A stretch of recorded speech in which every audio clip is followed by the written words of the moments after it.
ராசி மண்டலத்திலே 3வது ராசி மிதுன ராசி. மிதுன ராசி எப்பொழுதும் நண்பர் உதவி செய்யக்கூடிய ராசியாக இருக்கும். அப்பேற்பட்ட ராசி உள்ளவர்களுக்கு இந்த ஆண்டு சாதகமான முதல் 5 மாதங்கள் சாதகமான நிலையே இருக்குது.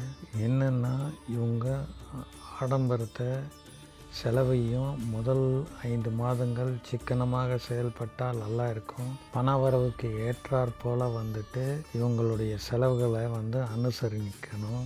இல்லைன்னு சொன்னால் பிற்பகுதியில், அதாவது ஜூன்லேருந்து டிசம்பர் வரைக்கும் பணம் புழக்கம் சற்று குறைவாகவே இருக்கும். அதனால் ரொம்ப பண சுழற்சியை மன பாரத்தோடு செய்வாங்க, டென்ஷனோடு இருக்கும். அதனால் முதல் 5 மாதங்கள் சாதகமான சூழல், ஆடம்பரமாக செலவு பண்ணாமல் அதிக முதலீடுகளை செய்யாமல் தள்ளி வைக்கிறது நல்லது. வியாபாரத்துலேயும் அதே மாதிரி தான். வீட்டினுடைய சுப நிகழ்ச்சியிலையும் அதிகமான பணங்களை செலவு செய்யாமல் விரலுக்கு ஏற்ற வீக்கம்னு சொல்லுவாங்க.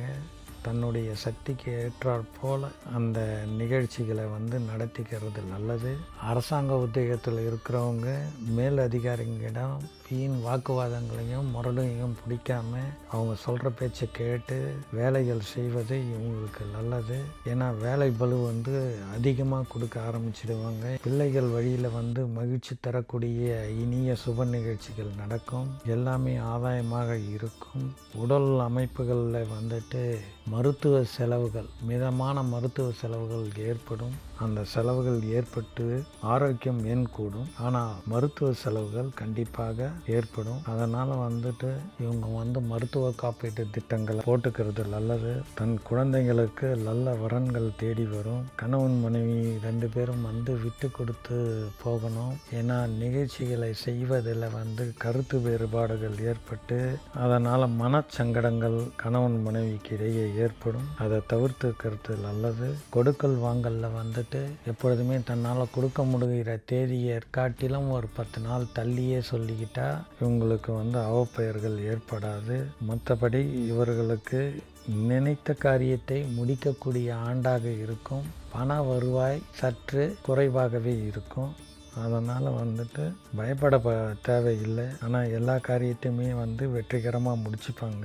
அரசியல்வாதிகள் மேடையில் பேசும்போது எச்சரிக்கையாக பேசணும். எல்லாருக்கும் மரியாதை கொடுத்து வீண் வாதங்களை ஈடுபடாமல் இருந்தாங்கன்னா இவங்களுக்கு நல்ல பெயர்கள் ஏற்படும். விவசாயிகளுக்கு பொறுத்த மட்டும் என்ன இவங்களோட உழைப்போ அது பலன்கள் கிடைக்கும். வேலையாட்கள் இவங்க கிட்ட முரடு பிடிப்பாங்க, அதாவது செல்லம் பிடிப்பாங்க. வேலை நம்ம முதலாளி தானே அப்படின்னு இருப்பாங்க. அதை இவங்க புரிஞ்சுக்கிட்டு தட்டி கொடுத்து அமைதியாக போனாங்கன்னா காரியங்கள் கைகூடும். இது உடல்நிலையை பொறுத்த மட்டும் பெண்கள் அதிக கவனம் தேவை. ஏன்னா இவங்களுடைய வீட்டில் நடக்கக்கூடிய சுப நிகழ்ச்சியினால் உடல் ஆரோக்கியத்தை மெயின்டைன் பண்ணுறத மறந்துடுவாங்க. மறக்காமல் மெயின்டைன் பண்ணாங்கன்னா நல்லது. மாணவிகளுக்கு கல்வியில் மந்தமான நிலையே இருக்கும். படிப்பில் அவ்வளோ இன்ட்ரெஸ்ட் இருக்காது.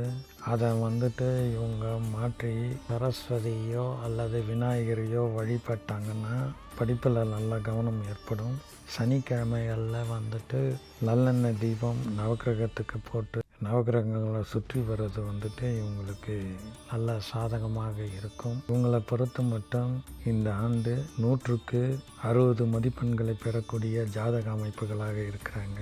விஷயங்கள் எல்லாம் வெற்றியாக அமைந்தாலும் பண வரவில் மந்த நிலை இருக்கும். மிதுன ராசி அன்பர்கள் நினைவில் கொள்ளணும். மற்றபடி பயப்படுவதற்கு எந்த ஒரு முகாந்தரமும் இல்லை. இறைவன் அருளால் எல்லா சிறப்புகளும் மிதுன ராசி அன்பர்களுக்கு அமையட்டும்.